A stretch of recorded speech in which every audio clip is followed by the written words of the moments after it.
What's up, everyone? Chris Record here, and welcome to day one of the Paid Traffic Academy. As you know here, I've actually got a special guest, if you can read the board here, Chris Record and Michael Crouch.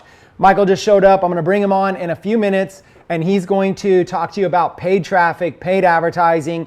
He's one of the GOATs in the industry, one of the greatest of all time in the industry. He's going to teach you a lot, and I actually have some slides that I'm going to share with you as well. So for those of you that are here live, it is going to be awesome. And I noticed just a huge commitment.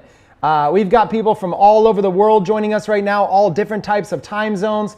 It is awesome to be able to see that level of commitment. I appreciate each and every single one of you. So what I'm going to do is I'm going to kick things off by sharing my screen, and I'm going to walk through some slides to be able to give you a beginner's perspective of the fundamentals of paid advertising, as well as our social traffic formula we're going to be using to run paid ads through. It's going to be an exciting day. And listen, I encourage you all, take lots of notes. Take notes. It is so important because you learn more when you actually write down, take notes, and then when this is done, organize your notes. Go through and say, hey, what can I do to be able to understand some of these topics better? And as always, inside of our Atlas Facebook group, we have a post dedicated to this entire week of paid traffic. So that's where you can give some feedback. If you really enjoy the sessions, that's where you can ask questions. There's so much that you can do inside of that post in the Facebook group. That's also a chance for me to interact. And if you have ideas for what you want us to expand more upon, that's where you would share those ideas. So with that being said, let me do a couple things really quick. Let me go ahead and first things first, I am going to mute everybody. Sorry guys, I got to mute all and make it so you can't unmute yourself. Hate to do that, but we got a lot to cover in just a little bit of time. Okay, next I am actually going to share my screen. And what I'm going to do is I'm going to share a Canva presentation that I made. I think this is going to be very helpful as an introduction here. So let me go ahead and pull it into this window. 1 second. We're going to get this up here. Paid Traffic Academy. All right, let's kick things off and let's go full screen because why not? So here we are, Paid Traffic Academy. So I'm going to walk through some slides right now that are going to cover some fundamentals, some basics. First, we're going to cover part one, which is the traffic formula. This is a formula that I want you all to pay attention to. If you have the ability to screenshot it, I encourage you to screenshot it, but also I'll post it inside of the group as well and inside of the members area. Number two, traffic terms. It's important that you understand the terminology when it comes to paid advertising and paid marketing. I figure let's just go ahead and get that out of the way first. And then part three, traffic guidelines, meaning that if you're going to run paid advertising, paid traffic, you need to run it to pages that are compliant. And so there's some basic things we're going to cover there just to make sure you know what you're doing. So let's kick things off with the traffic formula. Now, if you have the ability to take a screenshot, I highly recommend that you do right now. If you don't have the ability, don't worry. This will be on the replay. It will be posted to the members area, and it likely also will be posted in the Facebook group. Okay, so this right here is the current funnel that we are operating inside of our own marketing, which is we market for a company called the Internet Income System, and we market for Atlas Academy, right? So we run our own paid ads, we do our own marketing. This funnel is an example of our marketing. Now, if you're here watching this and you're in a different industry, let's say you're a real estate agent, you're an insurance agent, you're a loan officer, maybe you're a small business owner, maybe you're a network marketer. Well, what I want you to do is I want you to learn and reverse engineer this model to be able to use in your own industry. This traffic formula works for any industry, okay? So up on the top left corner, we have paid ads, right? So this ultimately is what we're going to be teaching over the next week, but your paid ads have to go somewhere, right? The traffic has to go somewhere. So here's the recommended, you can do it a million different ways, but here's the recommended way that I suggest doing it. I suggest having your ads go to an email opt-in page. If you're running ads, one of the most important things you can do is you can build an email list, okay? Because you don't know if they're gonna buy or not. If you just run ads directly to an offer, some will buy, some won't, but you won't be able to really market to them again. Instead, if you run ads to an email opt-in, then you're gonna have them on your email list and you can follow up with them sort of for life, really. Now, this email opt-in page should have what's called a lead magnet. It should simply be something that you give away for free in exchange for a name, email address, phone number, whatever information you would like to collect. So if you want a lead for your business, you got to think, what information do I want to collect from them? The more information you collect, the bigger of a free gift you should give. So an example of a free gift might be a PDF. Maybe like, for example, what I did was I made a list of 101 AI tools, artificial intelligence tools, that entrepreneurs should use. I give that away as a free gift in exchange for their name and their email. It works out great. People give me the email, and then I simply email them the PDF. Okay, after the email opt-in, you'll notice it goes 2 different arrows. So one arrow goes to the right, which basically takes them through this big funnel over here. So this one right here goes to bridge pages. Bridge pages are essentially a page that you put together, or somebody puts together, that is designed for the target audience, right? So whatever audience I'm marketing to, let's say that I'm marketing to an audience of women, then I might want to use a feminine aesthetic on the page, right? Instead of maybe like a masculine aesthetic. If I'm marketing to men, I might want to use a masculine aesthetic. Another example is, let's say that I'm marketing to golfers. I want to try the golf industry. I want to see if some good leads are there. Well, then I might use a background image of somebody on a golf course golfing. It's just that simple. A bridge page is basically, you want to use some elements from your target audience. So whoever it is you're going to be advertising to, you want to build a page that relates to them. The colors, the language, the images, maybe even the video, right? Something that relates to them. That bridge page then takes them to what's called a VSL, a video sales letter. Now, you don't have to use a VSL. You could just have it be a page with no video. You could just have it be an article that explains about your company. It could be all text. It could just be a lot of pictures. You know, like if you go to a software company that's running ads, maybe they don't have a video, but maybe they have like a lot of information about their products there, right? But that's essentially what the VSL page is, otherwise known as a sales page. The sales page is where you are essentially trying to get them to take action. Then over here, what I do is I like to have them join something for free.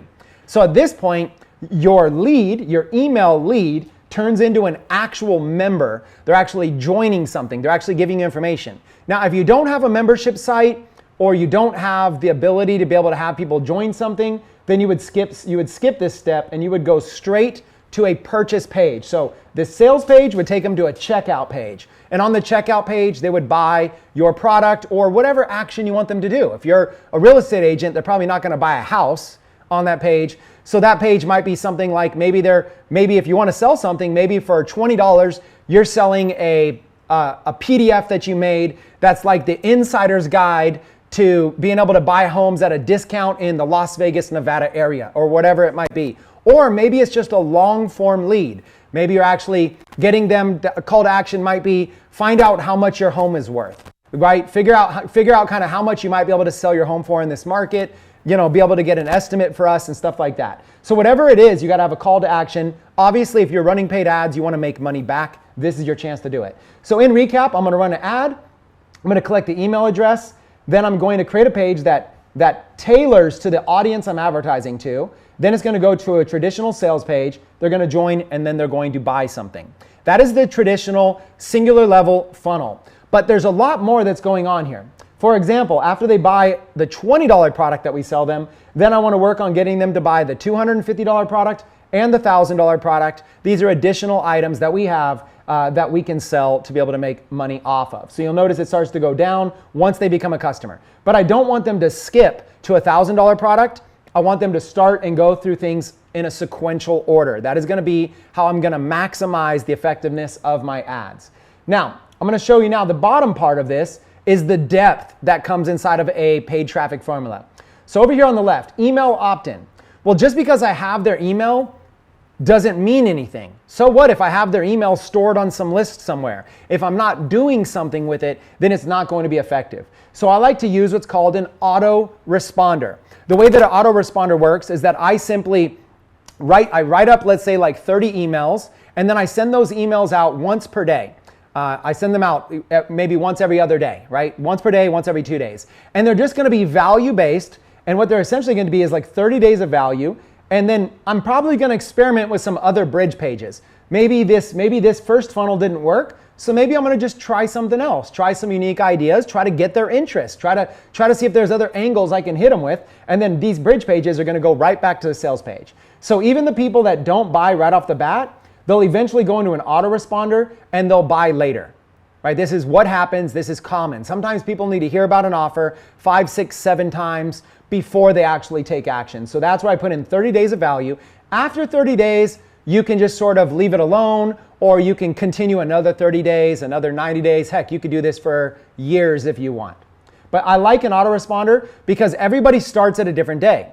So if John opts in today, he's going to get email number 1 today. Tomorrow, email number 2, the next day, number 3. But if Mary joins next week, Mary will just get email number 1 the day she joins. And her 30-day cycle starts from the day that she opts in. So it's nice to be able to have an email autoresponder. Now, in our community, in the Atlas community, we provide all this information. We write the emails for people. We provide the pages. We provide the funnels. So one of the benefits of being an affiliate inside of Atlas is that all of this stuff can be complicated to build yourself, but it's necessary if you're going to run paid ads. So we just build it for everybody so they don't have to worry about it. I still like everybody to know how it works though. Okay, so that kind of explains the email follow-up process. What about this? When somebody joins for free and they don't buy something, then what we do is we start offering bonuses. What we do is we create bonuses that say, if you buy this $250 product, then we'll throw in these additional bonuses. And maybe those bonuses are enough to be able to knock them off the fence and get them thinking about it. And then we also send our own follow-up emails on the behalf of all of our members to be able to help encourage people to be able to join. The reason we do this is because we figure that someone like myself who has 20 years experience in this business, I feel like I've got an idea of how to convert sales a little bit better than, let's say, a beginner who's in their first 30 days. So we just provide all that for people. And then even after this whole sequence, whether people buy or not, then what we do is we start promoting third-party offers. So what we'll do is then we'll figure out, okay, what tools exist in the marketplace that are willing to pay commissions that we can promote to our audience. So for example, if you're a real estate agent, maybe look and see what software tools out there are really good for maybe other real estate agents, or maybe they're really good for home buyers, or maybe they're really good for somebody. Like what tools out there help them to be able to improve the value of their home, to be able to get a higher appraisal? What tools out there help them to be able to maybe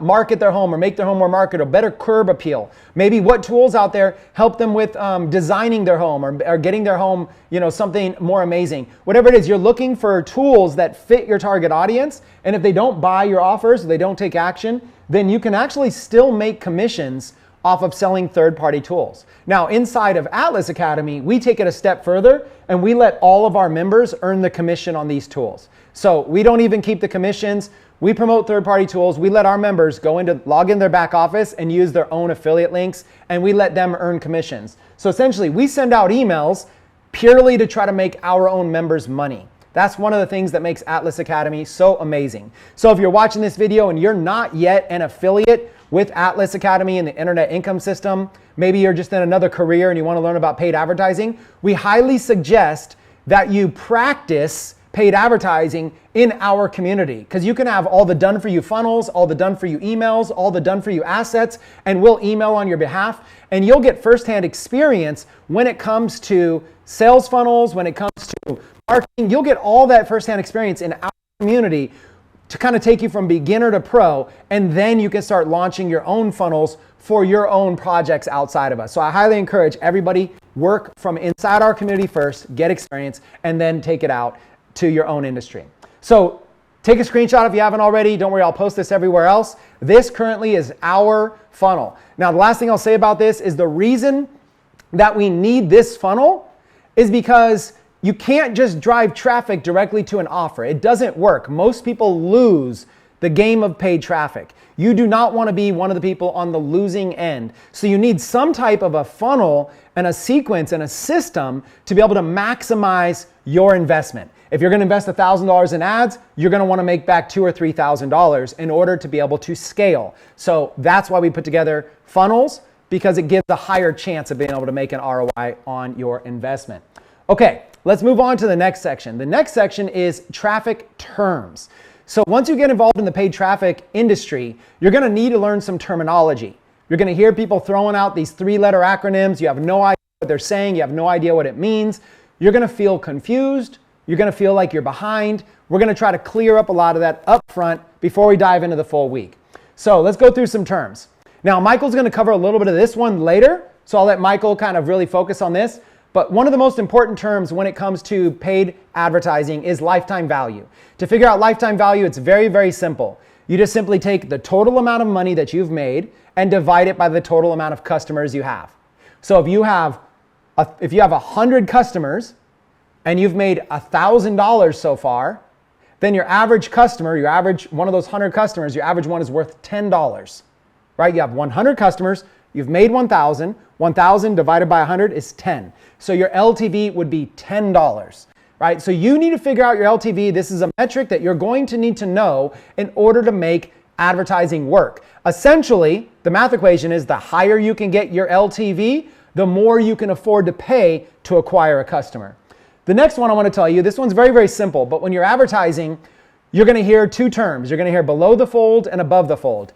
This simply means, where does your advertisement show? So if you're advertising on a website or something like that, you always want to try to be above the fold. What this means is when you go on a regular browser and you visit a website, above the fold is everything that you see without scrolling down. If you do not have to scroll and you can see your advertisement, then your advertisement is above the fold. If you have to scroll down in order to see it, then it would be below the fold. An example is, maybe there's a popular blog. Maybe there's a blog for real estate blog. And man, there's a lot of potential customers there. So you buy a banner on the sidebar of that blog. But then you go visit the blog and you have to scroll way down to the bottom right to find your banner. The problem is when it's below the fold, the average person doesn't ever get down to it to even be able to see it. So you want to, as often as possible, try to get your advertisement above the fold. And if it's not above the fold, then you want to pay less for it. Because below the fold is a less valuable place for your ad to be, so you should pay a lower price for that. The next term is CTA. You're going to hear this all over the place. CTA is a call to action. Now, when you're out there and you're doing stuff, you can advertise all you want, but if there's no call to action, then there's no way to get paid. So at some point, you can market, you can make videos go viral, you can get a bunch of followers in your account, you can do all of this. But at some point, you have to figure out a strategic way to have a call to action so people can actually join and purchase through you. So what I like to do is value, value, value, pitch. Value, value, value, pitch. For example, let's say that I'm advertising on TikTok, which is something you're going to learn through this academy. Then what I'll do is I'll make a whole bunch of videos go viral with no call to action. I just want those videos to boost my account. I just want to gain more subscribers, more followers, more comments, more likes, those kind of things to try to make my account go more viral. But every 10th post or something, I might want to do a specific video that is a call to action, a specific video that tells people how they could be a part of our community or how they could take action. So you want to try to make sure that you have enough posts to have call to action in them so you can try to actually make some money back from your advertising. CTR stands for click-through rate. Now, click-through rate is the rate at which people are clicking something. This is happening in ads. It's also happening in emails. For example, if I have 100 people on my email list and I send out a video, let's say I send out a YouTube video and 10 people click it, right? That's a 10% click-through rate. Now, the thing that's important about a click-through rate is this will help you determine the quality of your leads, the quality of your ads. If you have a high click-through rate, a high percentage of people are clicking through to the next step, then that means that these are good leads. If you have a low click-through rate, then your advertising source is probably really bad. A perfect example of this is some of you maybe have purchased leads before. Maybe you've bought solo ads, or maybe you've bought leads for an email list from another provider. What I would encourage you to do is send some emails out with a link in the emails and then see how many people click that link. You might have 1,000 people on your list or 10,000 people on your list. But if you get a click-through rate that's like 1% or lower, then those leads are not good, right? I'm just being blunt. They're just not good. They're not a good source of leads. So rather than trying your hardest to try to make that source of leads work, it would be better to simply start from scratch with a better source of leads. However, if you have a high click-through rate and people are highly engaged on that list, then that list is worth working, right? So that's why the CTR is important. CR stands for Chris Record. Actually, it stands for conversion rate. So CR stands for conversion rate. Now, this is the rate at which people are actually buying things. So at the end of the day, all the other metrics are kind of vanity metrics. You know, you might make an ad and you see a whole bunch of people commenting. You see a whole bunch of people liking. Your video is getting hundreds of thousands of views. These are small wins, and these are good signals of success, right? They're good indicators of success. But the ultimate indicator you're looking for is a conversion rate. You're looking for your ads to be able to actually convert to paying customers. So in most ad platforms, they have a conversion rate in there. That's kind of a metric you want to pay attention to, because that's the income producing metric. That's the money making metric. Okay, earnings per click. When you're advertising and building an email list, I oftentimes just focus on this in my email list, right? When I send out an email that has an actual offer in it, like let's say I want to promote a software as an affiliate. I'll send an email to my list. Maybe the software I'm promoting is High Level. High Level is a all-in-one, like a Swiss Army knife tool set for all entrepreneurs, right? So let's say I promote High Level. So what I'll do is, I already know right now like what my click-through rate is. I know how many people are clicking on my links. So let's say I can get 1,000 people to click on my affiliate link. That's still, it's cool. I got to engage list. But if none of them buy, then it's really still a dead list. So the earnings per click would mean I send an email or a series of emails, I get 1,000 clicks to my High Level affiliate link, and then how much money did I make from those 1,000 clicks? How many people signed up? How much commission did I make? That's a really good metric. Earnings per click. I want to be able to take the total amount of money I've made, divide it by the total amount of clicks I sent to that offer, and now I've got a dollar figure on how much I'm making per click. And believe me, you want to be making as much money as you can per click. The higher quality list you build, I've got offers where I'm making $50 per click, $20, $30, $40, $50 per click. Some of my best offers, I've even done as much as $100 plus per click that I've made. But even as a beginner, you want to be making at least $1 a click. This metric is helpful because once you kind of get a feel for it, you kind of know that your audience is buying things. Well, you can just look at your email stats and say, okay, the last offers I did, I was able to send about 150 clicks. And my average amount earning per click is $2. So I kind of know I'm probably going to make an average of $300, right? 150 clicks times $2 each. I'm probably going to make an average of $300 if I do an email promo. This metric starts to allow you to be able to project and forecast how much money you can make from your list, right? So that's a really important metric. I like to watch that one. Cost per click. This is how much you're actually paying per click when you run ads. So you're going to have a cost associated with your clicks. If you're running Facebook ads, stuff like that, there is a CPC, a cost per click. How much are you paying for somebody to be able to click your link? Now, this one's tricky. The cost per click is high on a lot of advertising platforms, and it scares people away. So it is an important metric to watch. Don't be too scared by it, but you want to keep your cost per click as low as possible and the quality of the person as high as possible. If you can master that, if you can get high quality leads and low cost per click, you're likely going to have a profitable campaign. Okay, next is cost of sale. How much are you spending in order to get a sale? This is a very simple, important metric. Let's say that you're selling a $20 product. Ideally, you want to be able to try to understand how much money are you paying for a $20 customer. This is different than lifetime value. That $20 customer may be on a monthly plan for a year. Maybe that customer is worth $240 lifetime value. But it's nice immediately to be able to know I'm spending $15 to make a $20 sale, right? So how much is my cost per sale? My average cost per sale is $15. Cost per acquisition. When you're promoting affiliate offers, when you're promoting things out there, sometimes they'll pay you a commission, like they'll give you 20% or 40% of every sale. Or sometimes you'll hear the term that they're willing to pay you a CPA, a cost per acquisition. A good example would be, let's say that I'm running ads for a loan officer or for a mortgage brokerage. Well, they're not really selling a product. So the real thing that they want is they want somebody to fill out an application. They want somebody to apply to see if they can qualify for a loan to be able to buy a house. Okay? So that form is free. The customer's paying nothing. So the way that mortgage company would pay me is they would pay me a cost per acquisition. They would say, look, we'll give you $200 for every application that is submitted. That would be a $200 bounty or a $200 CPA for every person I can get to fill out a form. This is important because when you do paid advertising, sometimes paid advertising works extremely well if you can negotiate good CPA offers.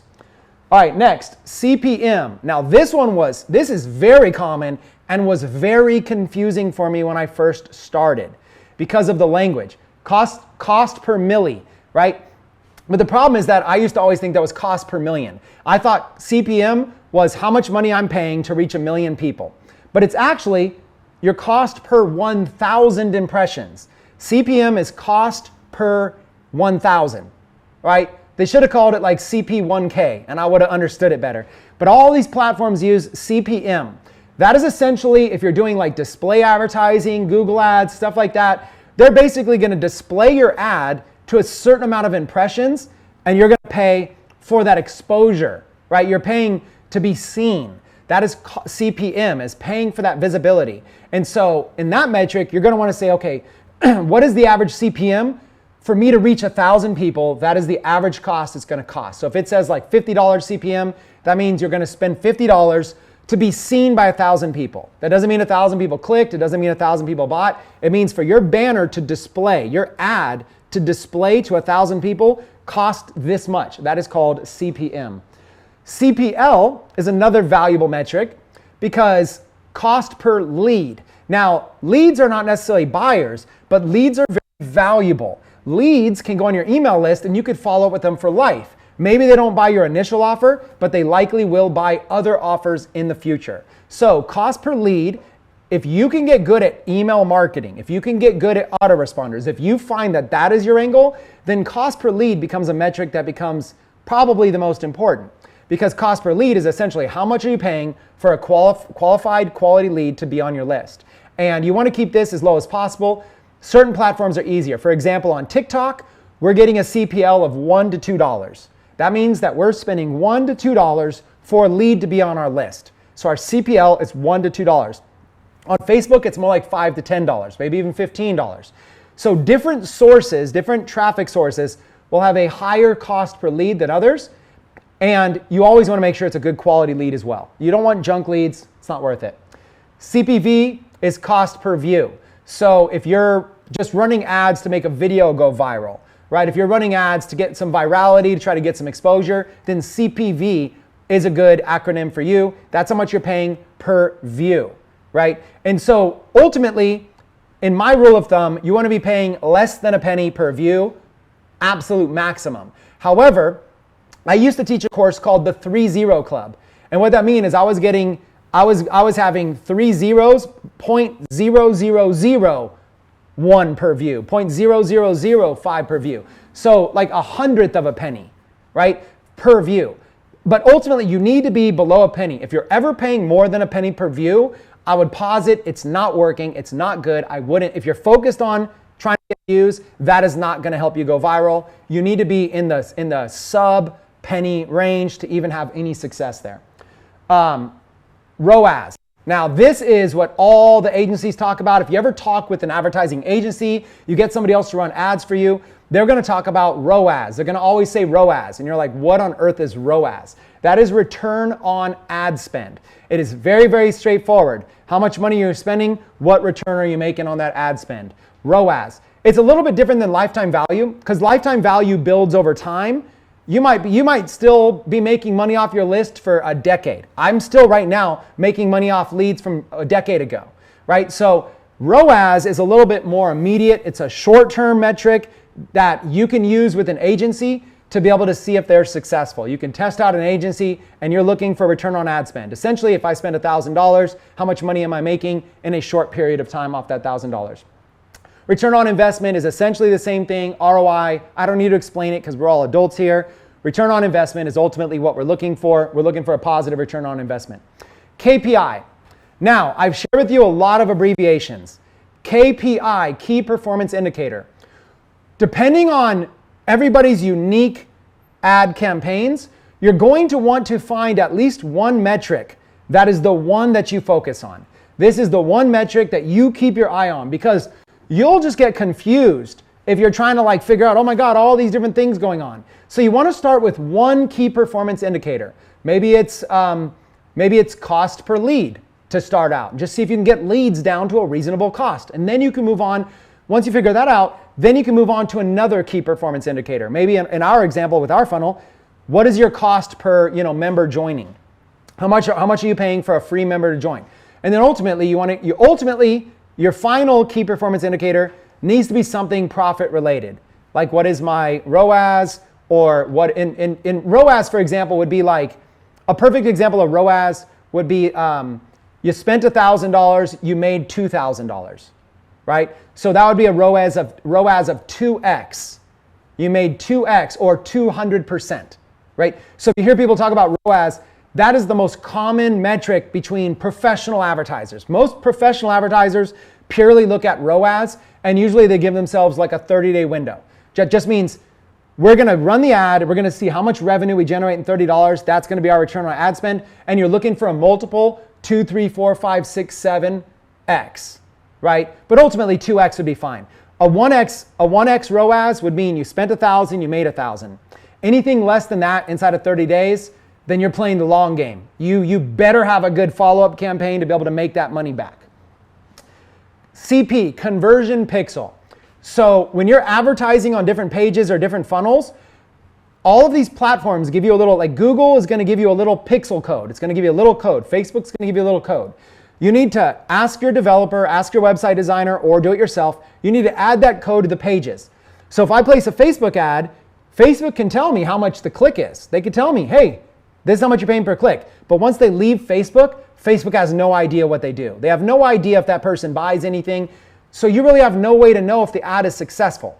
But if you put a conversion pixel on the checkout page, if you put it on the checkout page, if you put it on the confirmation page, if you put the pixel deeper in the funnel after whatever they get access to after they purchase, then that'll fire a signal back to Facebook and say, this person converted. And then you're able to go put in a conversion value. You could say, if somebody makes it to this page, that was worth $20 to me. If somebody makes it to this page, that was worth $100 to me, whatever it might be. And then Facebook will display all of those metrics for you in one dashboard. It makes it nice and neat. So again, these are all things that we're going to train you on, but I just wanted to get the acronyms out of the way early on. Now, this is the last section, and then I'm going to bring up Michael Crouch. Traffic guidelines. So this next section are just some key things that are going to be important to be able to not get your ad account banned, to be able to make sure you're compliant when it comes to advertising. Most of these things can just be put in the footer on the bottom of the website. If you go to almost any website that advertises, you're going to notice a lot of little links on the bottom, the very bottom, that will be legal links. They'll go to disclaimers, they'll go to privacy policies, those kind of things. So I'm going to walk you through some basic fundamental links that I believe give your ad accounts the best chance at not getting booted or not getting suspended, stuff like that. Okay, the first one is a privacy policy.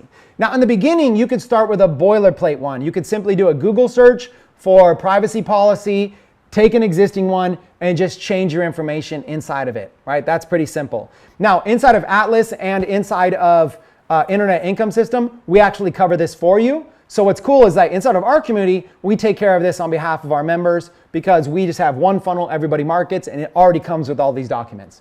But I think for starters, you need to have a link at the bottom of the page that's a hyperlink to a privacy policy. Now, if you're not good at web design, that could just go to a Google Doc.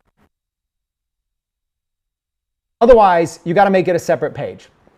Next, you would have terms and conditions.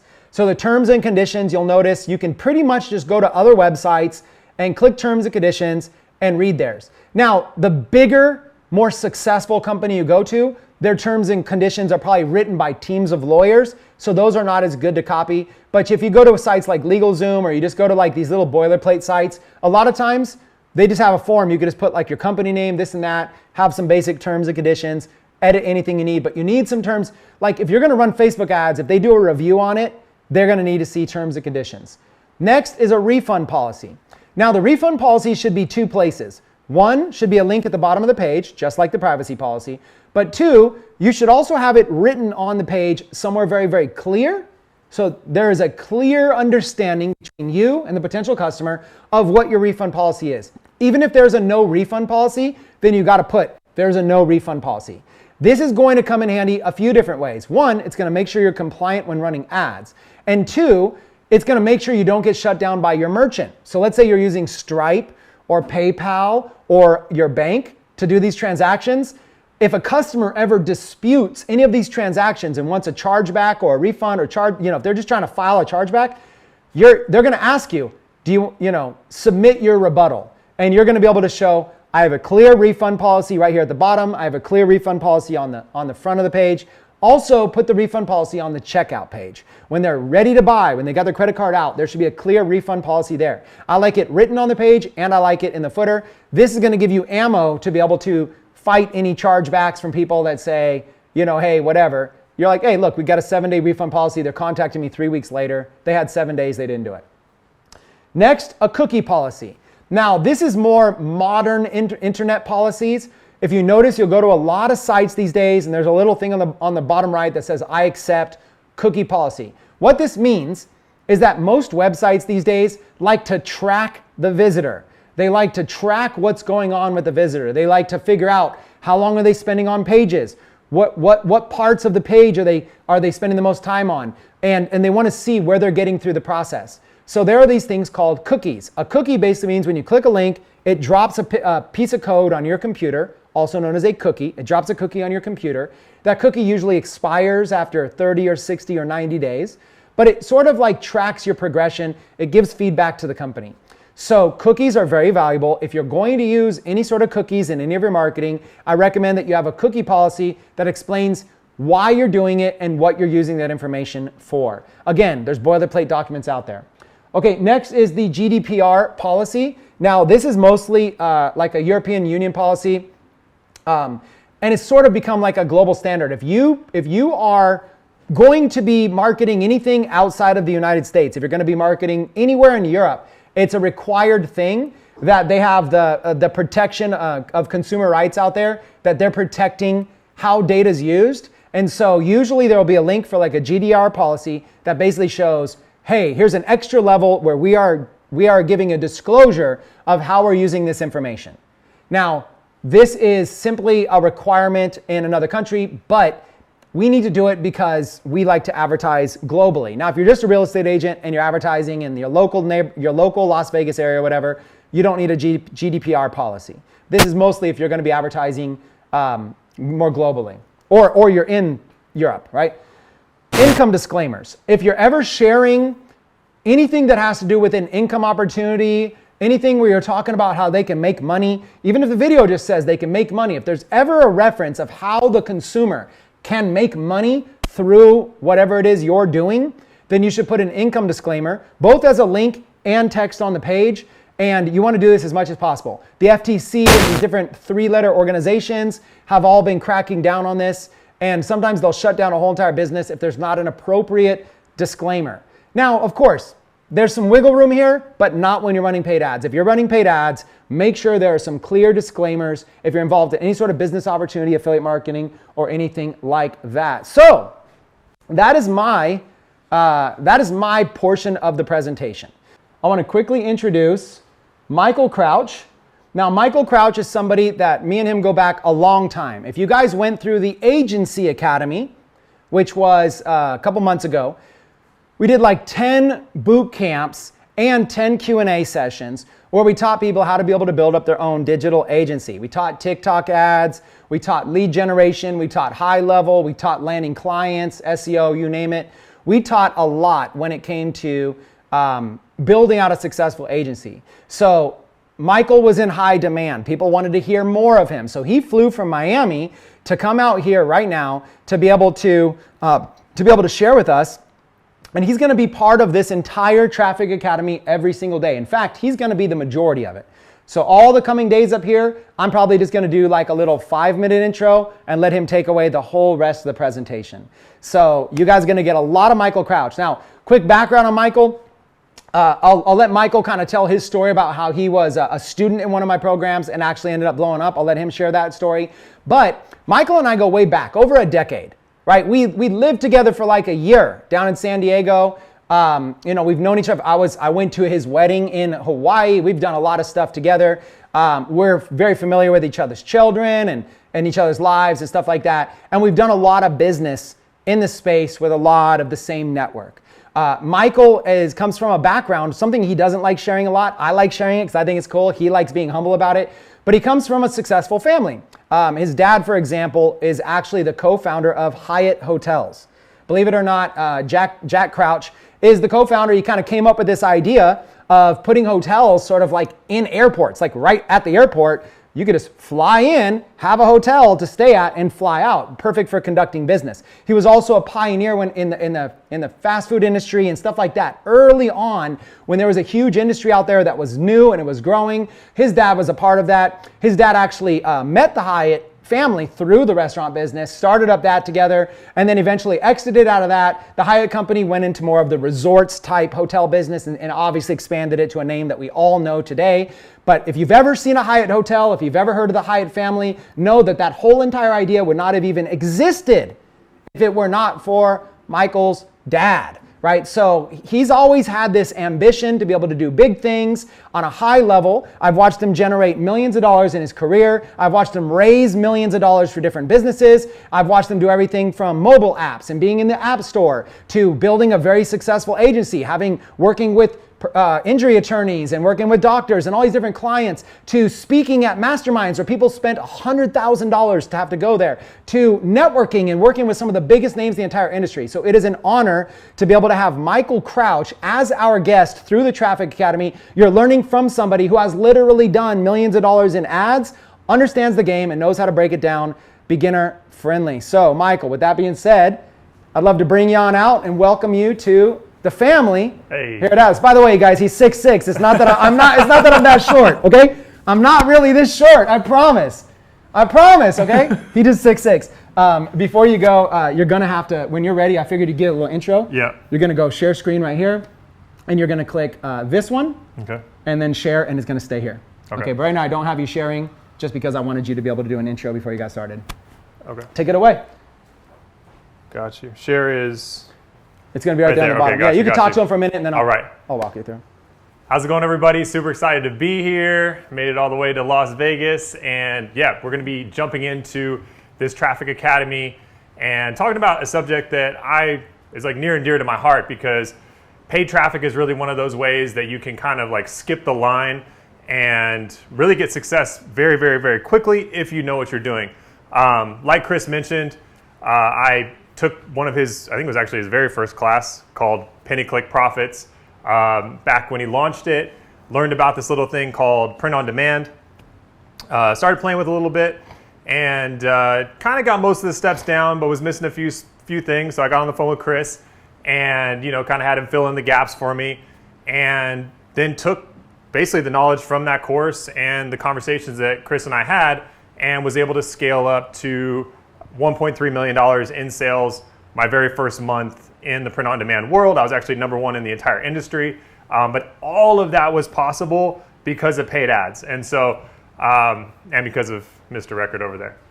So I'm really excited to share this with you, because this is something where when I first got started, it didn't seem possible that you could be in a situation where you could be spending, let's say, $20,000 a day on ads and really scaling something up if you were new.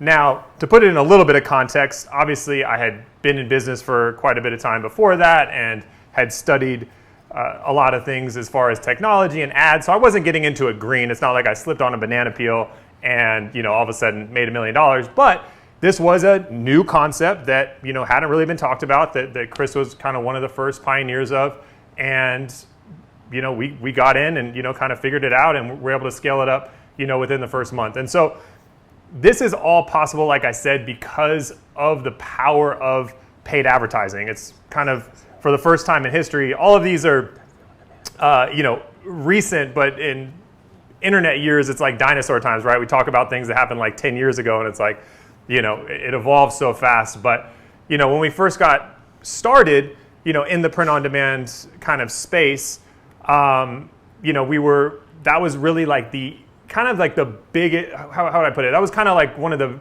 first times of really the growth of Facebook. So that era of, what year was that, Chris? The Penny Click Profits? Yeah. 2013. 13, yeah. So 2013, 2014. A decade ago. Yeah, a decade ago. So, Facebook had run some ads before that, but this was kind of the very first time that it really, really took off. And a lot of big companies actually came out of it. If you guys ever have heard of a company called Wish, a lot of people don't know that actually the Facebook marketplace was born out of a startup called Wish. Wish was at one time the largest advertiser on all of Facebook. So they actually, I don't know what the exact numbers were. I mean, it got up into the billions, but it gives you an example of how a startup came in. It was actually right around that time, 2014, was literally just running tons and tons and tons of paid traffic and literally built their company to be so big. I think at the peak, it was somewhere around I don't even know, $5 to $10 billion company that Facebook was like, wow, we have way too much money getting spent by a single advertiser. And then Facebook actually rolled out their Facebook marketplace. But this just kind of gives an example of, the ability for a startup or even an entrepreneur like myself to really get in and pretty much from scratch be able to scale. So you have to understand that in working with paid ads, you skip the line because you don't have to have a list. You don't have to have influence. You don't have to have a following. You're literally using money to skip the line. And a lot of the times it's not even your money. Like we're going to talk a little bit about this as far as using credit and essentially putting yourself in a situation where you're actually making the money back even before you owe the money in ads. We'll spend some time talking about that. But this is kind of this kind of pay to play, skip the line system. I've done a ton of work with Tai Lopez. I'm sure a lot of you guys know him. Another example, he was one of the kind of pioneers of YouTube ads, which we're going to talk more about Google and YouTube ads as well. But same kind of thing, right? When you find that paid offer and you're able to scale it, it really allows you to kind of cheat the system in a way. Like if you look at Tai as an example, he didn't have a big organic following. It's not like he was a YouTuber who was, working day in and day out to really build an organic following. It's that he had an ad, which the original ad you guys probably remember was the here in my garage with my Lamborghini ad, that was able to turn a profit and was able to essentially pay him back faster than he was spending the money and allowed him to scale up into the 8 and possibly even 9-figure range. Again, all because of paid ads. So super excited to be jumping into this subject with you over the next week. Today, obviously, we're going to be focusing on some of the principles and the fundamentals so we can kind of set you guys up for success as far as knowing where to go. And this is something that really helped me because, like Chris as an example, in talking in the beginning, talking about a lot of these terminologies, the CTRs and the CPAs and the CPMs and the LTVs and all these things. I was hearing a lot of this stuff when I first started, and I had no clue what any of it was. Yet, my first month, I was able to be, number one in an entire industry and do, 7 figures in sales, not knowing any of this stuff. So, that being said, we're going to talk about some of the fundamentals that you absolutely need to know. Now, it's going to help you to know what these different things are, but there's also going to be an element of kind of simplifying it down. And even if you don't have a grasp on exactly what your cost per 1,000 impressions are or exactly what your cost per action is, if we can kind of focus in on some of the more fundamental numbers, then we can really start to scale up without having to get too complicated and do what I like to do, which is push the purple dinosaur simple. Okay? So let me go ahead and share my screen here. Nice to see all you guys. All right, so let's jump into kind of the first thing here, which is, again, kind of simplifying things down. We're going to talk about the 3 buckets of advertising.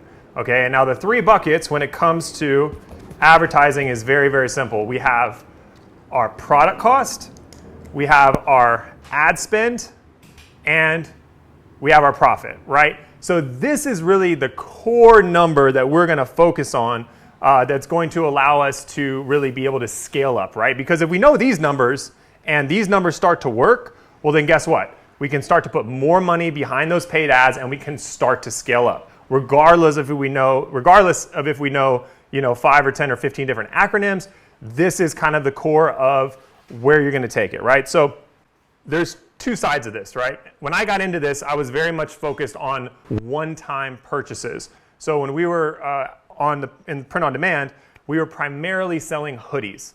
We did actually do a lot of t-shirts. Our first month we sold around, it was like 40,000 hoodies, right? At about an average price of, maybe it was 30,000 and change, but around $39.99 for a hoodie or $35 for a hoodie. That was kind of our average ticket.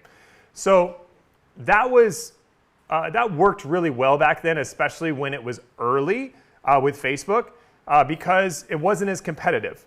And to give you an idea of that, this is kind of what my numbers were for the first several months that I was doing this, and we were doing 7 figures a month. This is kind of gives you an example of what those numbers look like. Now, this was kind of the heyday of sorts, because we could be in the sweet spot of third, and third, meaning that we would have a third of our money going to product cost, we would have a third of our money going to ad spend, and then we'd have a third of our money going to profit.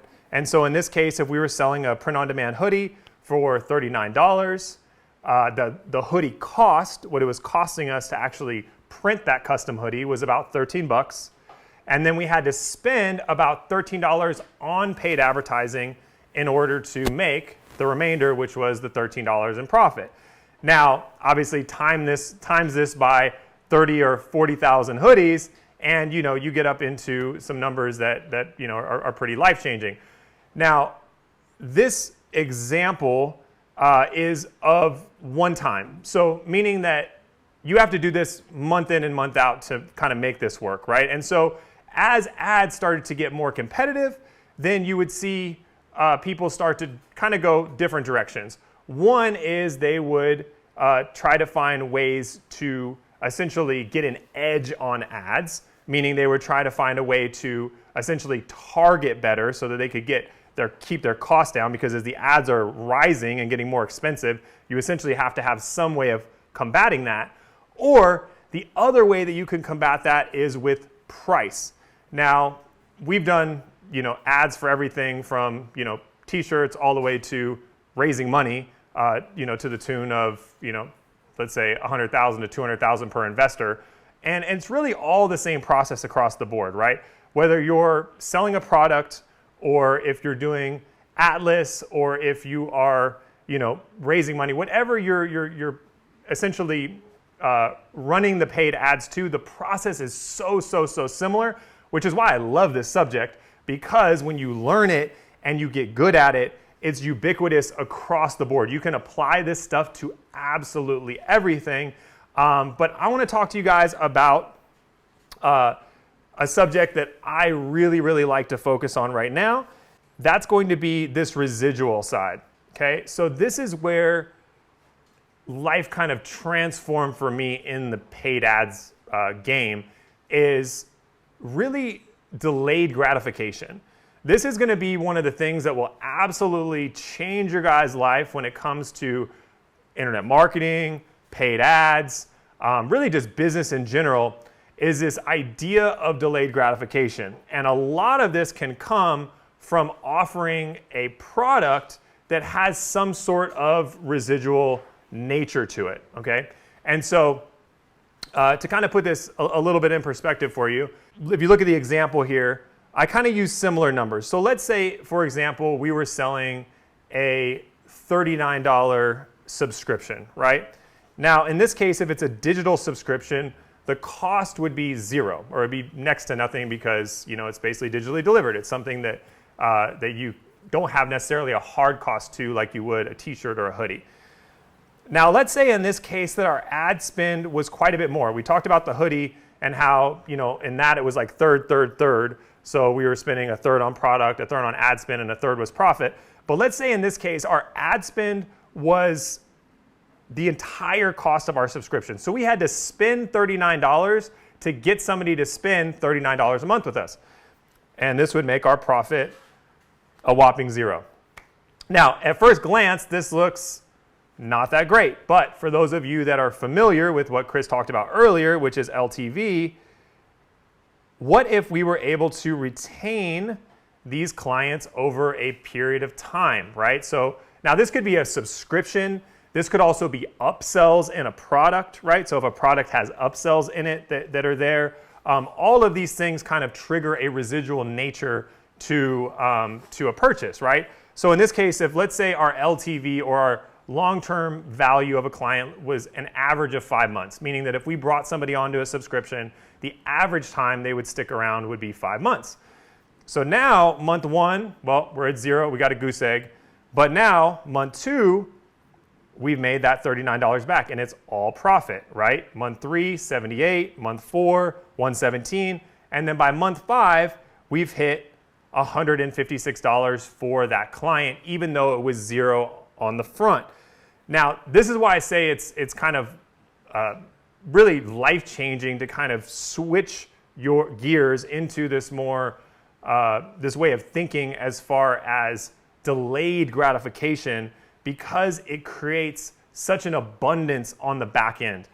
Gary Vee talks about it a lot. He says, jab, jab, jab, right hook, which is give, give, give, and then you ask for the business.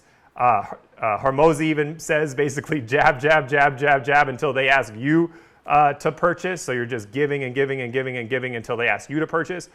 All of this kind of wraps around the concept of essentially leading with value first so that you can bring somebody on and you can have them for a long time, right? And obviously you see Chris doing that a ton with how he set up Atlas and basically how he sets up everything. It's all very, very, very value driven, because ultimately that's going to essentially grow the business the most. That's like the law of reciprocity. And so this is something that kind of changed the game for me. Obviously, I've switched into a lot of businesses that revolve around residual money. Pretty much everything I do actually these days revolves around residual money. But it was hard in the beginning, I'll say, because the temptation to get the money now is always great, right? And that's why it stands out so much when you're able to kind of move to this more long-term thinking, is because most people don't do it. Because most people are, essentially living paycheck to paycheck and they can't even afford to do it, right? It's like if they can get a client, it's like they have to make that money right now. And so essentially by you putting yourself even in this position, it allows you to essentially be in a very small percentage of people who can even kind of compete in this world. This is really the essence of lifetime value, right? So taking even a hit on the front where you can have it be 0 and then growing it over time. And actually this is called a self-funding offer, right? People in this space, once you get into kind of like the GOATs or the people who are really, the best of the best at paid advertising, they're looking to create a self-funding offer, meaning they do not care at all if there's profit on the front end, if they can essentially cover their ad spend, right? And so we're going to talk a lot about that over the coming weeks, is how can you guys create in your business a self-funding offer that's essentially going to do that, right? Because essentially if you could bring on a client where you are net 0 for the first month, but you could create a situation where it grows and you have basically what we call a long tail of income that comes in over time, now you've really, really cracked the code, right? It's one thing to go make $1 million in a month, and then the next month you got to start all over again and you got to make another $1 million. It's not a bad problem to have, but every single person that goes through that part of the cycle immediately switches over and is like, okay, how can I create a self-funding offer where even if I don't make any money on the conversion, if I can essentially get the lead at a break even and I can bring them into my ecosystem, now I can monetize them over time and build that thing that we all want to have, which is a monster list of people that want what we have to offer. That's really the holy grail of paid advertising. Let's talk a little bit about the elements of an ad, and then I'm going to kind of jump over here on the board. Now I want to draw some things out for you. But the basics when it comes to ads, we're going to talk about kind of the big players, which are Facebook, which Facebook controls, Instagram, we're going to talk about TikTok, and we're going to talk about Google, who also controls YouTube, right? Those three players are essentially 90% of the internet, right? And so no matter what platform you're running on, it all kind of follows the same structure when you're building an ad, okay? And so these three components of an ad are going to be your campaign, your ad group, also known as your ad set, and then there's going to be your ad creative or just your ad. And these are going to be our three categories. Now, the top category, which is campaign, is going to be all about what the ad objective is. And there's different ad objectives that we're going to cover, but some of the really more popular ones are going to be lead ads, which are one of my favorites, follower ads, which some of you guys have actually learned from us already, and also something that is incredibly powerful, especially on TikTok. And then even things like conversion ads. We're going to dive into that. And those are going to be ads that are literally focused on getting to the sale. Now, a lot of people don't know this, but that Facebook is actually built on what's kind of called what's been called the semantic web. Tim Berners-Lee, who's actually kind of the godfather or inventor of the World Wide Web, when he created Web 1, or kind of the original World Wide Web, he had a vision with where that was going to go. Like he had an initial vision of like where the World Wide Web was when it got launched, and he had a vision for where it was going. And his vision for where it was going was that you would be able to derive meaning from the web. Semantic is meaning, right? And so an example I would give is like, if I said the word fork, what's the first thing you think of? Well, probably would think of a fork that you eat with, right? But if I were to put words around the word fork, and I said I was driving and I came to a stop in the road and the road went two different ways and there was a fork, well, now all of a sudden you think of fork differently, right? You think about a fork in the road. So you derive meaning based on the words that are around it, right? So conversion ads is something we're going to dive into more, specifically with Facebook. But Facebook was one of the first companies with an ad platform that really kind of dove into Tim Berners-Lee's initial vision of the semantic web. They derive meaning from everything that you've liked, everything that you've shared, everything you've commented on, anything that you've engaged with ever on Facebook or Instagram. Facebook actually has a program running in the background. It's like a big tree that essentially connects all that information to try to derive meaning about who you are as a person and who you are as a purchaser on their platform, right? And so there's a lot of cool things that we can do when we dive into things like lookalike audiences and things like that, which we're going to talk more about. But those are opportunities where we can actually leverage Facebook's power, especially once we have a buyers list. We can take our buyers list or our list of leads and we can give that to Facebook, and they can actually use basically a form of artificial intelligence that's kind of, like I said, it's in this world of semantic web where they can see, let's say 100 buyers, they can see, let's say 1,000 data points or 10,000 data points on 100 buyers. Everything that each of those buyers has liked or shared or commented on. So imagine if you have 100 buyers and each buyer has 10,000 data points on it, on each person.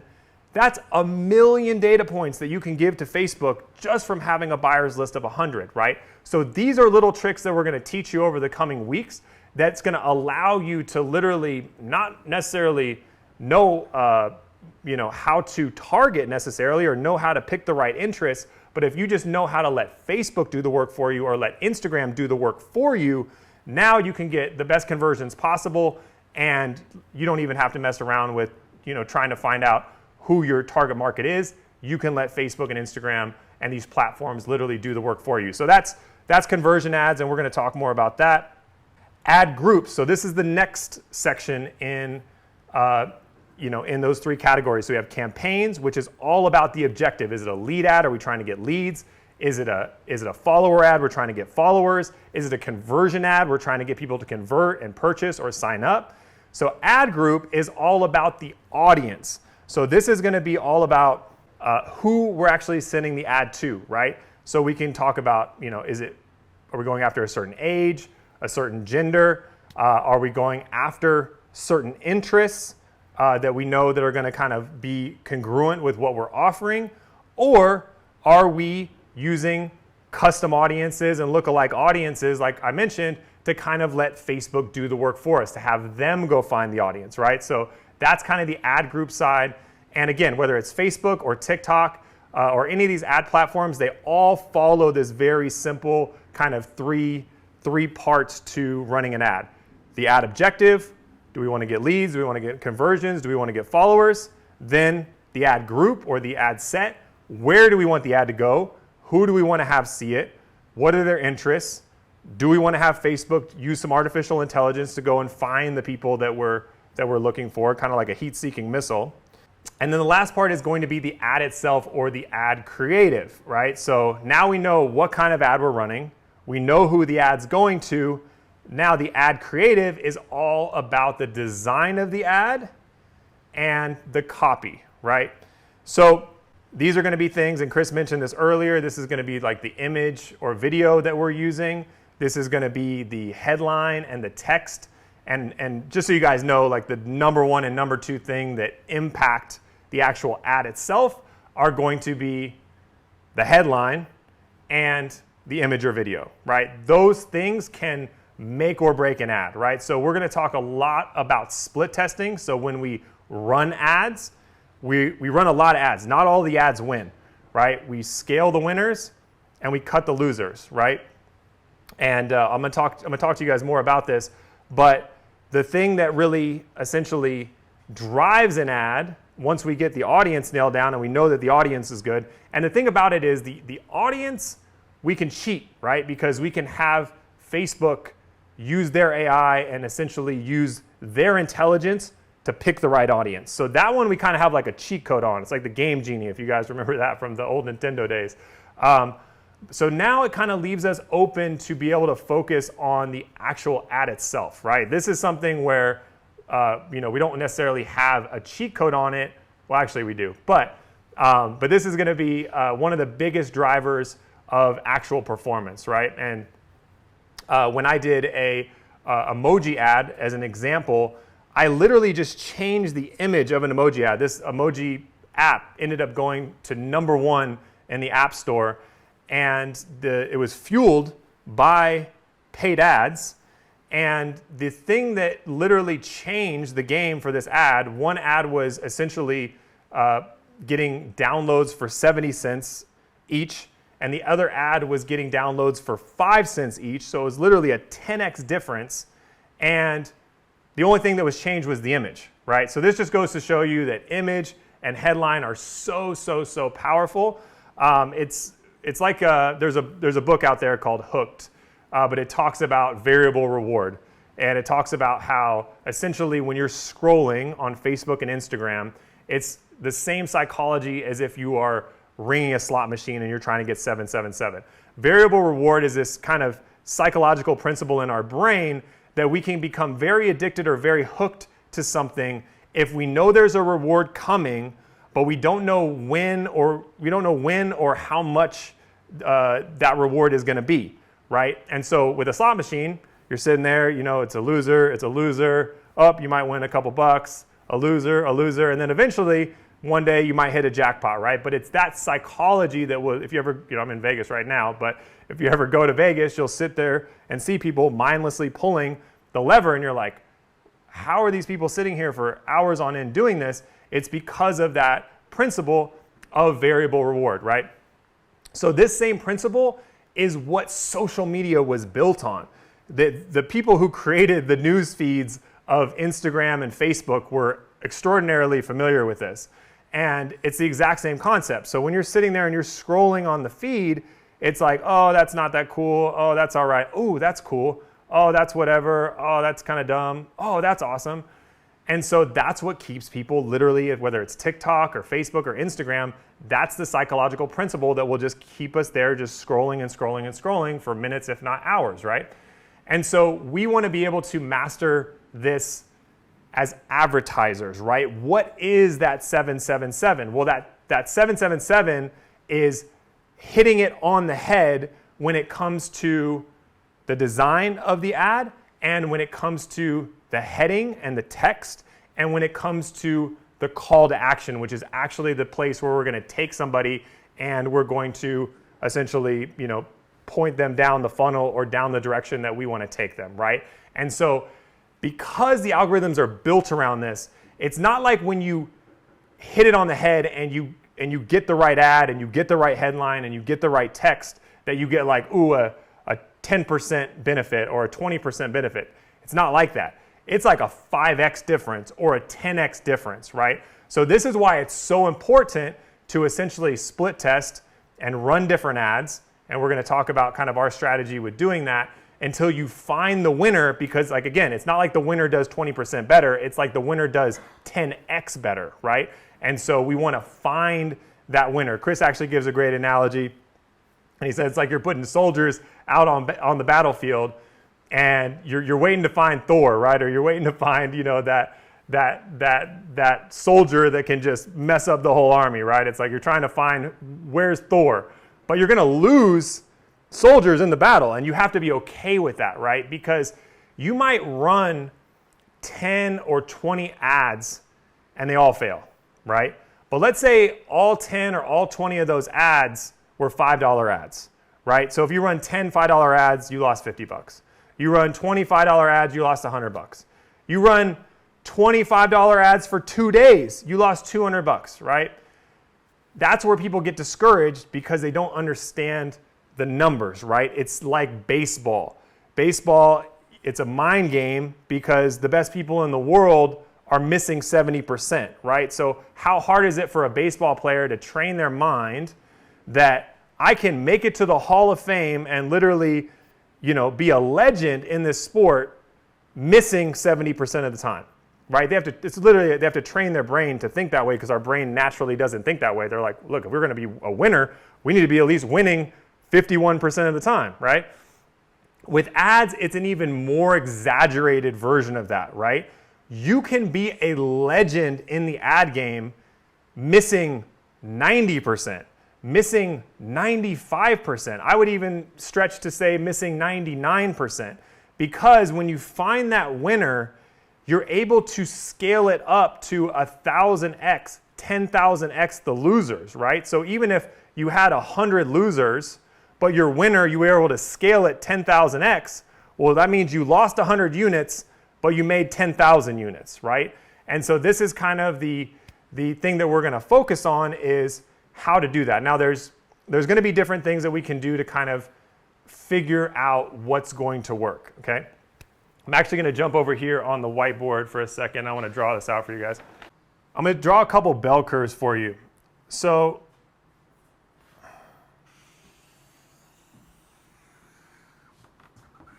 all of you guys, I'm sure, have seen a bell curve, right? And we're going to divide it up into sections. This is going to be our first section here, second section. We'll have these here. Okay. So when it comes to paid ads, this is kind of the bell. Everything has its trend, right? So when I was doing print on demand, we caught it at the right trend, right? This first spot right here, this first section is called first movers, okay?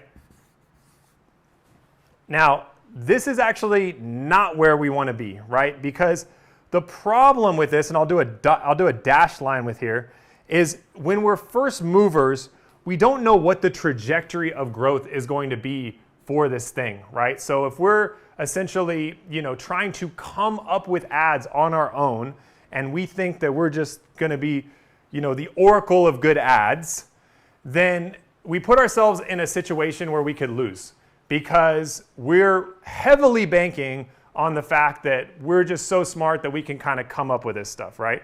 And the truth is that even the most creative people in the world don't do that. I watched a documentary on Netflix, I think I mentioned it to some of you guys on the call before, that was all about the most creative people in their respective field. And they interviewed everybody from the top architects, the top actresses, the top artists, the top musicians, pretty much all the top, I mean, literally the top echelon of all of these artistic fields that are considered like the GOATs or the best of the best in their field. And the punchline of the entire documentary was that every one of these people that we think is literally the best of the best at this subject stole their best work from the greats that came before them, right? So it shows you that it doesn't matter even if you are at the very, very, very top of the mountain when it comes to creativity. Those people are still stealing from the greats that were at the top of the mountain years before them, right? And that's just the smart way to move. So what we don't want to be in the ads game is a first mover, right? Because I'll draw a dashed line through here so you can see, we don't know what this trajectory is going to be, right?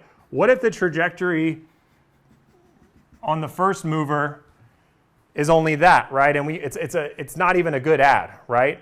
And so what we want to do is we want to put ourselves in a situation where we can see the first movers that are creating this higher trajectory of something that's really, really going to be successful. And there's tools we can use to do this. And this is how we can kind of cheat the system or have a cheat code when it comes to ads, so that we can put ourselves in my favorite section, which is where all the revenue is, right here. And this is called early adopters. Okay, that's this section right here. That's when the first movers have proven it with the ads, with the copy, with the videos or the images they're using, with the right calls to action, with the right product. And we see now that this trajectory is going up. It's not a flat line here. It's actually going to be a big hit. This is where we want to jump on, right? And so we're going to use tools to basically help us to do this. This is going to be a big, big part, right? Because essentially there's three parts, right? We talked about the three parts. Those are campaign. When we run an ad, it's going to be what type of ad do we want to run? That's the easiest part, right? We want to run a lead ad. We want to run a follower ad. We want to run a conversion ad and get sales, right? That's easy. We don't need any help with that, right? Then we go into the audience or the ad set or the ad group. That's the second level. This is where we are going to pick our audience. Who are we going to go after, right? But we have the cheat code there, right? And that if we can just get some conversions, we can get just a tiny, tiny bit of traction, that Facebook and these platforms have so much information on that group that we can build lookalike audiences, and we can essentially have these platforms do the work for us and find the right audience, right? So that's a cheat code there. So we want to find an edge, or we want to find a cheat code when it comes to the last subject, which is the actual ad itself, right? The creative, the images, the headline, all that kind of stuff. So the way that we do that is we copy the greats that came before us, but we're just going to copy the ones that are literally coming right before us, right? Because every minute in internet time is like a year in regular life, right? It's like dog years, right? So it's like it's moving fast. And so what we want to do is we want to use the tools that are out there to essentially help us, which is going to be going into Facebook ads library. It's going to be going into TikTok's ads library, and we can actually see what people are running and what's working, right? Now, the cool thing about this is that when myself and Chris first got into this, there wasn't any transparency with ads, but we still did this. We just used tools to do it. So we had to go find like these third-party spy tools. Like that's how I was able to scale up to over $1 million my first month in print on demand. It wasn't because I was like the oracle of magical designs. It's because I was using a tool to go and see what was trending essentially right before me, like what was selling in the weeks right before I was getting in. And then I took that, made it my own, made it better, put my own twist on it, put a heavy budget behind it, and was able to scale up, and I was number one in the whole industry, right? So this is the concept when we talk about early adopters. That's where the money is, right? You want the first movers to kind of prove it, because it's not like the first movers are the ones that are going to make all the money, right? the early adopters are the ones that are really going to be able to capitalize, because they're not going to waste any time testing stuff that doesn't work, and they're going to kind of know this concept, which is the most creative people, all the greats in the world of art and creativity, which is really what an ad is all about, right? It's all about creativity. It's that image, it's that video, it's that headline, it's that catchy call to action. All of that is that creative juice, right? So when we know that the greats in the world of creativity all pull from the greats that came before them. So in here, I'll go ahead and open this up. And you guys can see, I'll pull up just an example here. And this is one I like to show. This is a company that's in the investment world for fitness. But I love to show these ads because they're so simple. So if you notice here, so this company is blowing up in the world of fitness investment. And they're interviewing all the top CEOs, whether it's MindBody or ClassPass or any of the big names you've heard of in the fitness industry. These guys are interviewing them, and they're a very, very successful company. But if we look at their ads here, and this is Facebook Ads Library. So all of you guys have access to this. You can literally just go to Google and look up Facebook Ads Library. And again, this is something relatively new to Facebook. Like when I got involved with Facebook ads and when we were first launching, we didn't have this, right? We had to go through other tools to access this. Now, Facebook gives this to us freely. TikTok gives us to this freely, so that now we can take a look behind the scenes and we can see what's working before we launch, right? And so one of the things, the kind of misnomers of ads that really perform is that they've got to be crazy intricate, right? It's like, oh man, if we're going to be that 777 that shows up when somebody's scrolling and we really want to catch somebody's eye against everybody else, it's going to have to be something just so dazzling that, oh my God, it's almost like overwhelming to think of how much work I'm going to have to put into this to make this ad really pop. But that's not the case, right? Because sometimes creativity is found in simplicity. And so these ads are performing really well right here at the top. And you can see here that they're just someone who took a picture of the Notes tab on their iPhone, right? But it's catchy because you haven't seen that. And so I like to give this example because it kind of gets your brain to think a little bit differently and say, okay, it's not necessarily about being the most intricate or the most creative. It's about what is that thing that's going to get people to stop? And sometimes that thing is simple. It's as simple as somebody scrolling and being like, what the heck? Why am I seeing this Notes tab pop up on my Facebook feed? Or why did this Notes tab just pop up on my Instagram? And then they stop, and then they read it, and then they end up opting in. And so we're going to talk more about this. When it comes to sales, there's really two sides to the sales and marketing game. One of them, I call it the stop, right? And the other side is the pitch or the sale itself, right? And they're very, very different. And so this is a really, really, really good stop because it's unique. It's something that catches people's eye. It's different. It's simple. And so people will click on it. Now, going to the next part of their process, they're probably going to have to get a little bit more intricate with the videos and things like that to actually sell.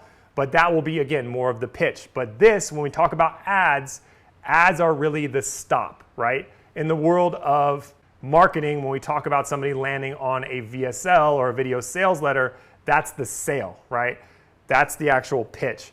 But the ad itself is the stop, right? And so there's going to be different psychologies there we're going to talk about, but ultimately we want to have both of those nailed down. We want to have a great stop and we want to have a great pitch or a great sale, all right? So this is going to be something we're going to dive into a lot more. I mean, we could even go on here if we wanted to, and we'll take a look at what Tai Lopez is doing. Right here, you can see ads over here. You can see other people running his ads for his summit. You can see his page running ads for his summit. So you can literally just sit here and play all day and see which ads are working. Now, A cool thing here is that you can see when the ad started. So as you start to play with this, if we come in here to see the summary of the ads here, we can see when these ads started. And so a lot of times you might be diving into some different creatives and you'll see ads that have been running since, like in this case, let's say it's been running since August or July or June. It's common that you'll find that kind of thing. And this is where you can really bank on the fact that, okay, these guys figured this ad out, right? And so that's your opportunity to jump in and emulate something like that, right? So these are going to be tools that we are going to dive into over the next week, where this is going to be your way to really kind of cheat the system. And this is what I did, right? So I'm a creative guy in the sense that, I like Photoshop, I like to do design, but I am by no means even close to a great designer, right? But I have a good eye for design and I know how to use these tools, right? And so this is something that I definitely feel confident sharing with you guys exactly how I go through this process and essentially find what's working, take the best of what's out there, and then in this case, you guys are gonna make it your own, maybe make it a little bit better, put your own little twist on it. Because when you're stealing, it's not like you're just stealing and like plagiarizing it, right? It's like you're stealing the part that matters, but then you're putting your own spin on it, you're making it better, and ultimately, using that as intel to grow and essentially skip the line, okay? The last part I want to talk to you guys about is essentially the idea of sales in general, right? And we've talked about this before.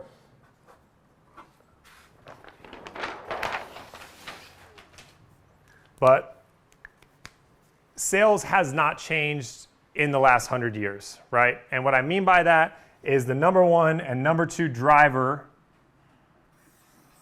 of this magical word right here has stayed consistent. The number one thing that you need is leads. And the number two thing that you need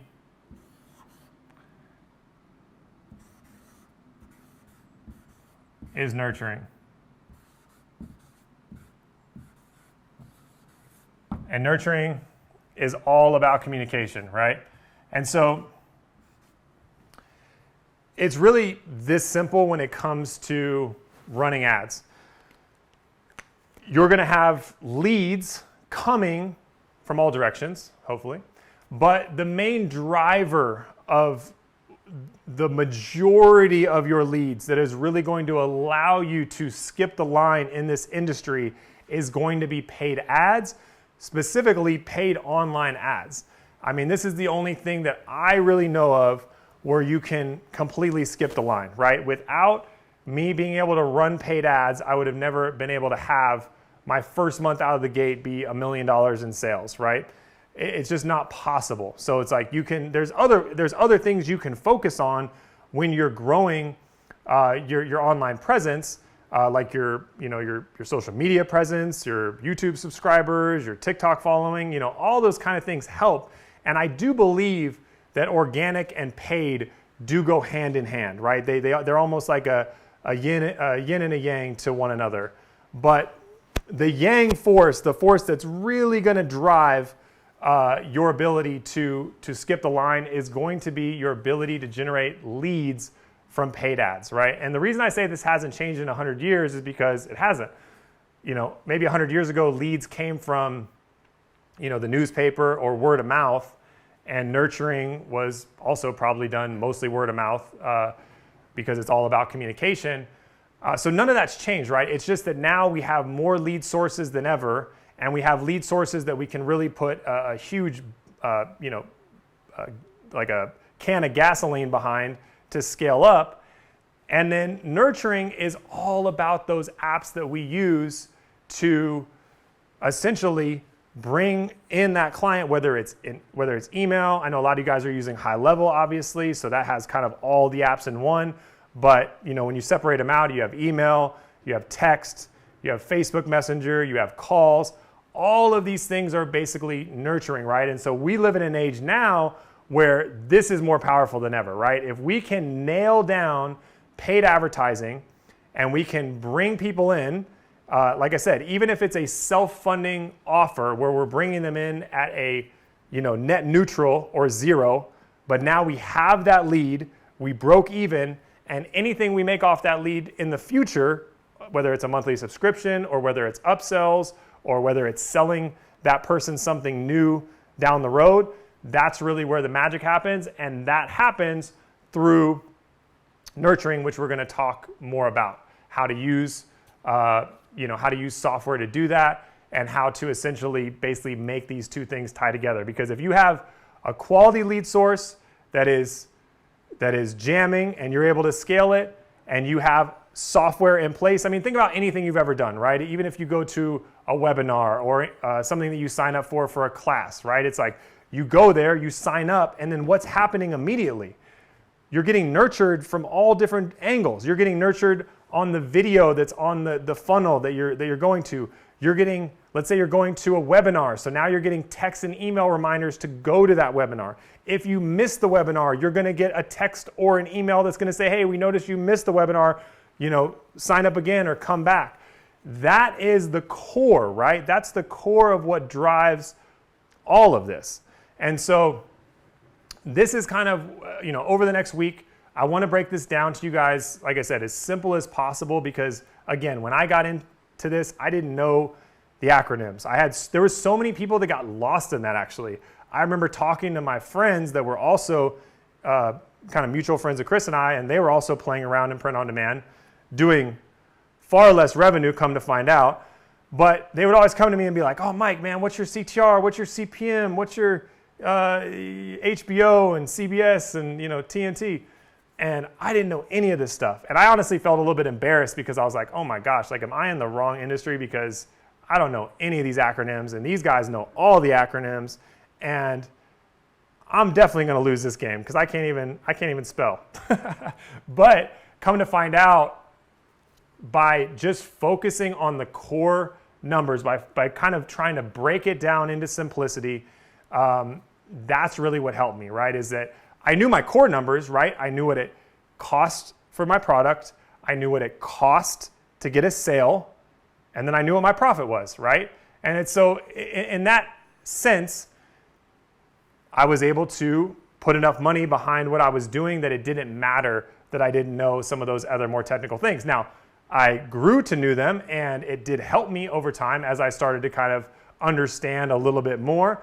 But just knowing that I was able to essentially have like a major win without knowing anything makes me confident that for you guys, even if you're just starting out and this is new to you, again, I believe that you don't have mastery of a subject unless you can break it down into its simplest forms. And so that's what I want to give to you guys, is essentially a step-by-step of the simple fundamentals that you guys can use to scale up with paid ads. So again, we're going to be covering a lot of these ads as far as running all the different types, really. Lead ads, we're going to do follower ads, we're going to do conversion ads, we're going to show you guys how to build audiences. And really what I'm going to focus on probably more than anything is to give you guys as much cheat code, as many cheat codes as possible. So, whether it's a cheat code with being able to build custom and lookalike audiences the right way, so you have Facebook doing the hard work, or if it's really diving into finding ads in your industry that are already performing so that you guys can essentially take that, make it your own, and run with it, okay?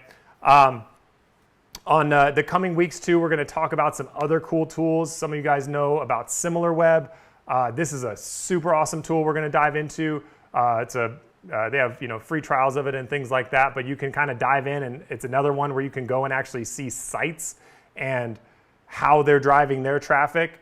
Funny enough, I actually had a buddy of mine. It's funny how a lot of people don't know about these tools, but I have a friend of mine, mutual friend of Chris and ours. They got into he got into e-commerce, and he had a honey hole in that he was getting all of his traffic at the time from Reddit. And it was just funny because I could see through this site called SimilarWeb, you could see exactly where his traffic was coming from. But to him, it was a big secret, right? Because he just didn't know any better. But he was doing millions of dollars in sales. And so I'll never forget that I looked at where his traffic was coming from, and he had like 80% of his traffic coming from Reddit. And I mentioned it to him one time. I was like, hey, yeah, it's like, man, you're really crushing it. I know you did over $1 million last month, and you got most of your business from Reddit. And he was like, shh, don't say anything. How do you know that? And I was like, well, I just looked it up on SimilarWeb. And he was like, oh my gosh, that's crazy. He's like, nobody knows that. Don't tell anybody. And so it just, made me realize that, a lot of people, most people, even someone like him who's doing, 7 figures a month online, don't know about these tools. So a lot of times for people getting in that want to be successful, it's just knowing these little tools, right? Even when I got started with print on demand, there was a little checkbox at the time called precise interest. And it was a little extra step that you could do on the Facebook ad. They ended up getting rid of it.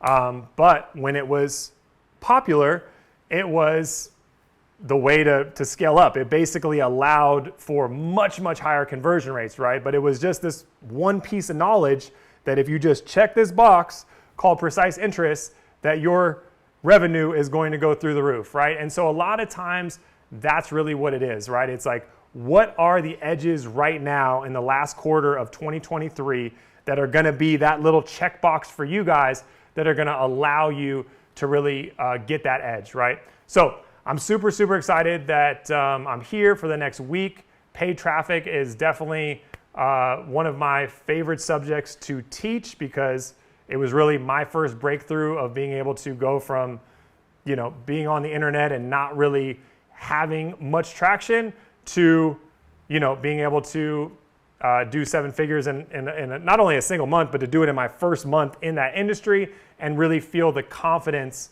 of, how to do that. And another cool thing is, and we'll talk about this more as well, is that a lot of times you're not putting the money up, right? When you're talking about scaling up ads and I was spending $20,000 a day, we were making the money back before we even owed the credit card bill, right? So it's one of these things where if you know what to do and you do it properly, you actually put yourself in a situation where you might be spending a lot, but it's actually risk-free in the sense that you're actually making it back before that money is even due, and you're actually seeing it come in, so you know that you have that, you have that wiggle room or you have that ability to go ahead and scale. And so these are the things that really get exciting. Once you find that winning offer, you find that winning audience, we use all these kind of cheat codes that we're going to give you.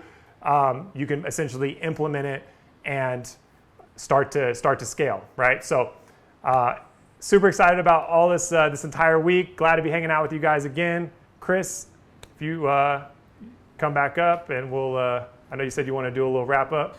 We're going to do a quick wrap up here. I want to draw a conclusion. First of all, I think that was an epic training. I think that was amazing. I think Mike absolutely crushed it. Let me know in the live chat right now if you agree, if we have consensus on that.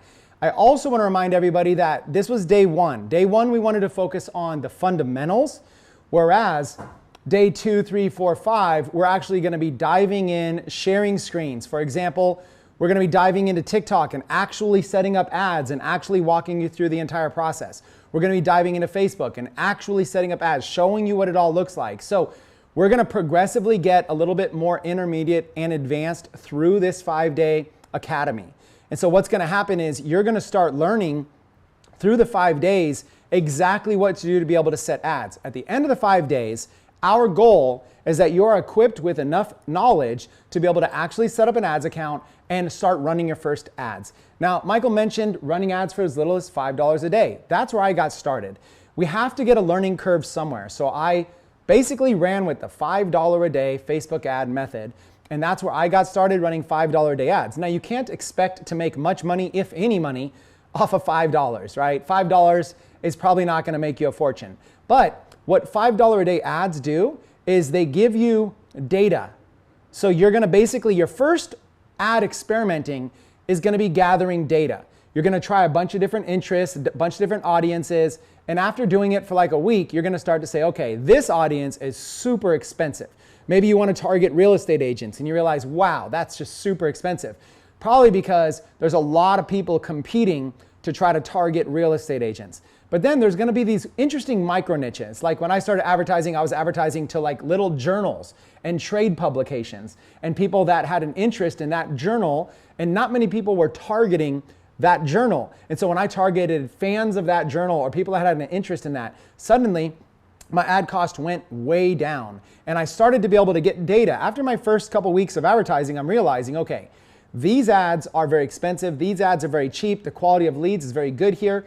And then what happens is you start to gain more confidence with that data and you start to double down on the audiences that are good. So now your next round of ads, you're cutting out the expensive ones. You're starting to double down and go in a little bit further in those. And again, I call this the shotgun approach to the rifle approach. Shotgun at first is you're basically just spreading ads out everywhere, right? Kind of like in a shotgun, the bullets spread like that. You're basically spreading out your ads everywhere and you're just getting data and feedback. Once you see what works, you're going to do another shotgun approach to that more specific audience, trying a bunch of different little $5 a day ads. Once that works, and once you kind of see which ones are really the best out of those, now you start using the rifle. It's kind of like target practice. Now you're actually just trying to hit bullseyes. Now you're actually trying to get in there and you're trying to get laser focused on these specific groups. Once you do that, now you can start increasing the ad spend. Now you start going to $20 a day, $50 a day, $100 a day, $200 a day, $500 a day, $1,000 a day. But you don't want to start there because if you're doing it wrong, most of us can't sustain the pain of losing $500 on an ad that just didn't convert at all, or $1,000. It's just so humbling to lose that kind of money. It'll make you want to quit advertising. So we're going to start very, very, very simple, very broad, gathering data, and start getting in a little bit tighter.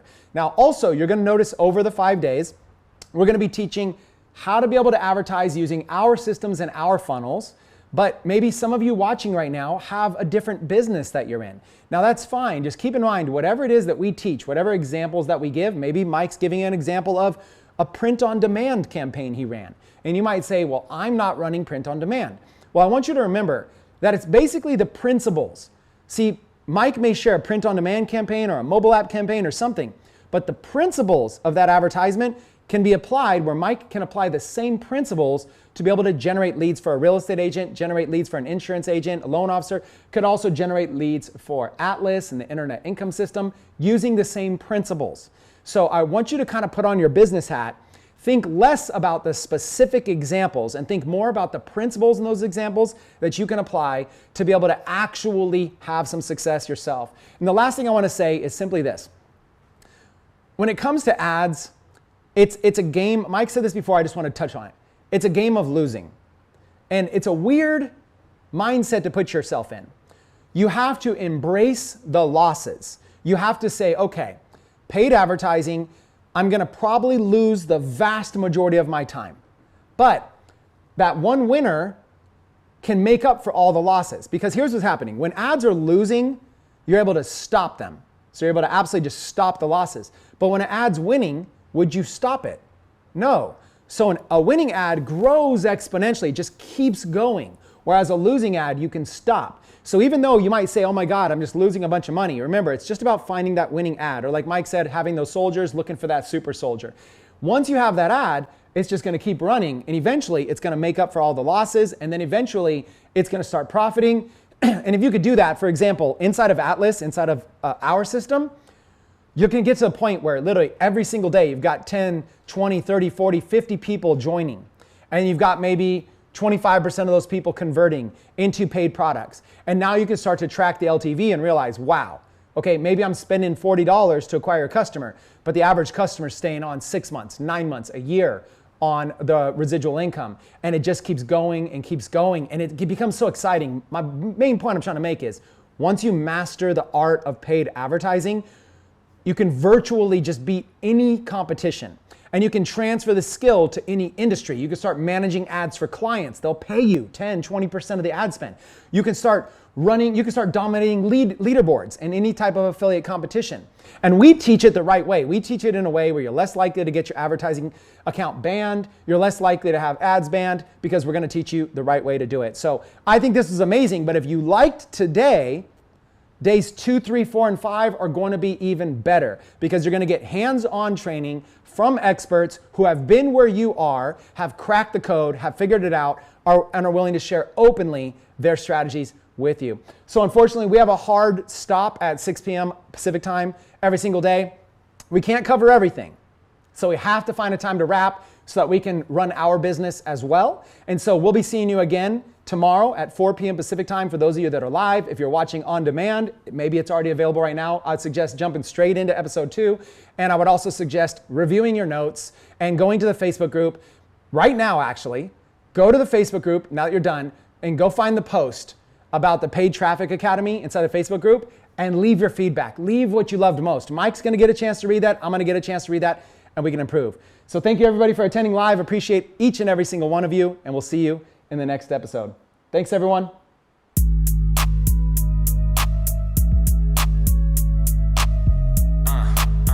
Yeah. Gamify life. Gamify life. Yeah, my true story. Here we go. Level up, level up. Hey. Dropped out high school, never graduated. See, I spent 2 years locked up, incarcerated. Turned 18 and I'm still on probation. With this slippery situation, man, I changed my location. Still no education, so I struggled just to get a job. Had to start washing dishes at a restaurant. Still lost, and it's a struggle working for a boss. But I brushed it off and started hustling, that's the way it was. Making progress, but I'm still slipping, falling off. Getting caught, smoking pot in the parking lot. Luckily for me, I had a cool freaking boss. He pulled me aside and told me he would show me to the top. Take me under his wing and mentor me if I would stop smoking the weed, drinking alcohol, and running from the cops. I agreed, cause the last thing that I needed was a loss. So I cleaned up my act and showed up early for the job. Putting in work, long hours, man, it's kinda hard, but I'm getting far. 6 months, I'm a rising star. No more ramen noodles, no more sleeping on the floor. I can rent my own apartment, finally buy my own car.